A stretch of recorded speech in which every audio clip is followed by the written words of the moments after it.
are a lot of isopods living here. Good to know. Some loyal viewers may have seen this video coming. I'm making an isopod colony.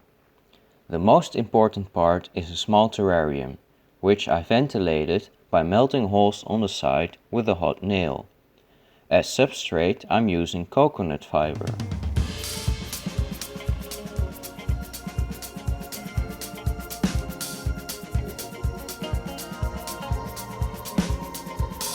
Now here's something I didn't think I'd ever do. I'm boiling some decaying autumn leaves to keep out any harmful stuff. When I had done this, the water looked and smelled like tea, which isn't very surprising, but I was surprised. Now I've laid out a nice layer of these leaves, which will act as shelter and food, just like the substrate. I have also collected some pieces of bark. This will probably be the place where the isopods will be chilling out most of the time. These pieces of bark will act as shelter and food as well. I didn't boil these, so what's even the point of boiling the leaves? What's the point in doing anything? What's the point of life? But you're not here for an existential crisis, you're here for isopods.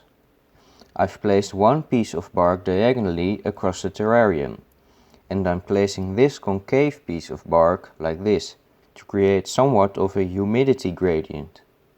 Now, arguably even a more important part of an isopod colony, isopods. So I went to my roof terrace, looked under some pots, and there sure were isopods aplenty. These isopods are of the species Porcellio scaber, also known as rough woodlouse or common rough woodlouse. Now I hear you thinking, aren't they just roly-polies? I guess you could call them that, but unlike their armadillidium cousins, they do not roll up into a little ball when threatened.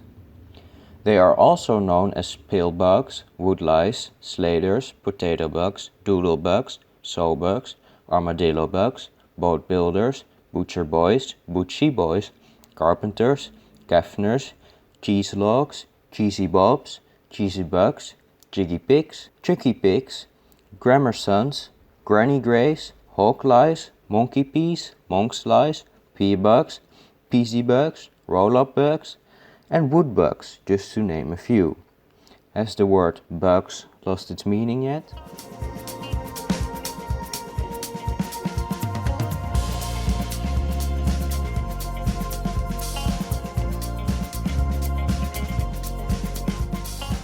Now we have 12 isopods, which is the perfect amount to start a small colony.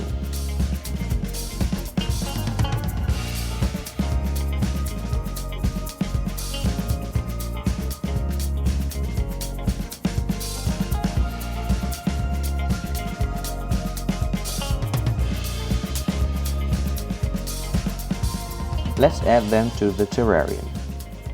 After an elegant landing, they're all quickly on their feet.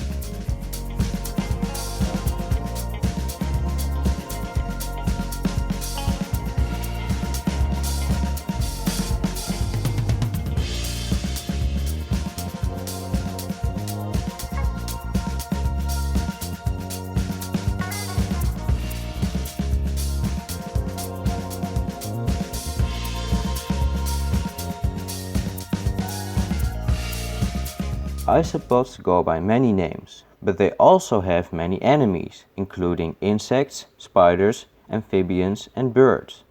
But they have one arch enemy, Dysdera crocata, the woodlouse spider. This 8-legged animal is specialized in catching and dissecting isopods.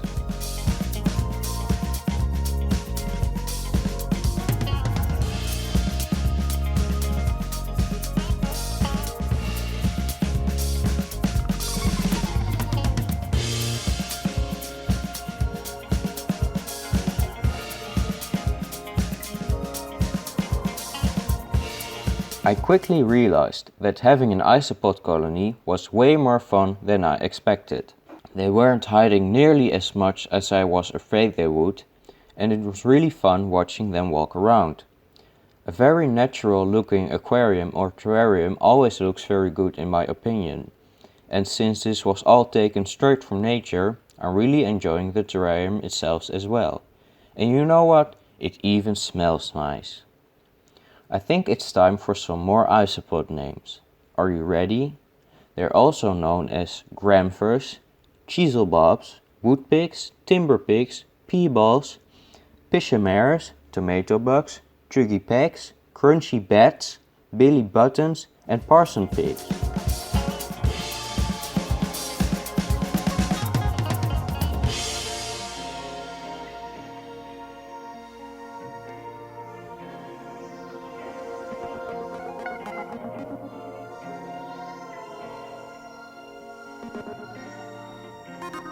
You know what the best part is about having isopods in such a terrarium?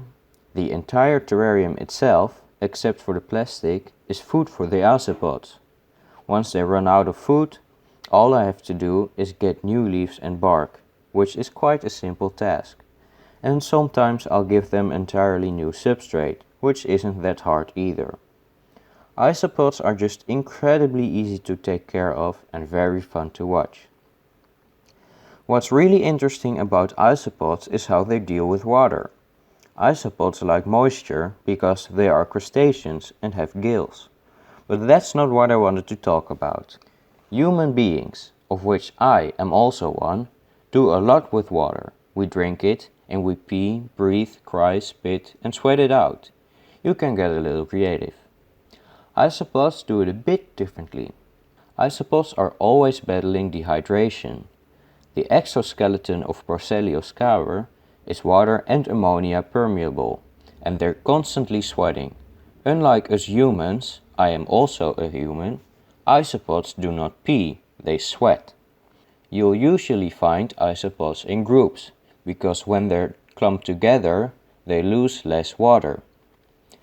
If you look closely, you can see that these isopods have two spikes sticking out from their back. Those are called uropods, and they have tubes inside. When an isopod is dehydrated, it can lower the uropods in some water.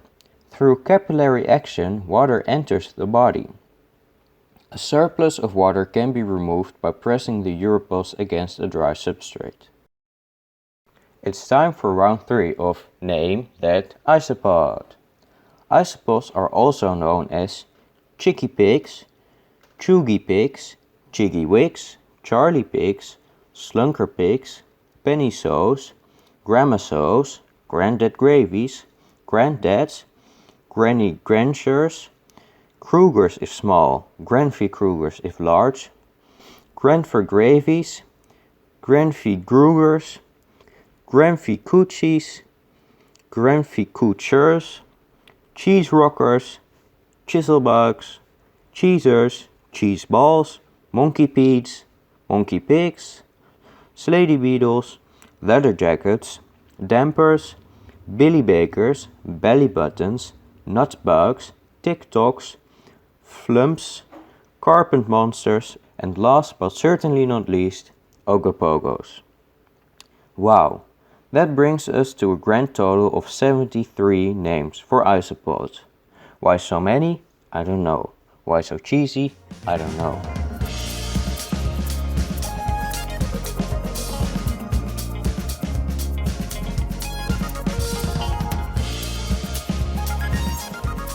Now let's check on them a few days later. From what I've seen, they're mostly under this piece of bark. Lo and behold, there they are. I'm really glad they picked this piece of bark and not the other one.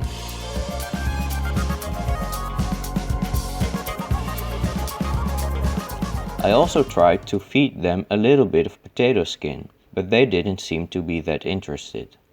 So I placed it under their bark. After a few hours, still no interest. You know what? They are all just a bunch of ungrateful ogopogos. It will be interesting to see if this isopod colony will stay healthy and alive, and if we even might get some baby nutbugs.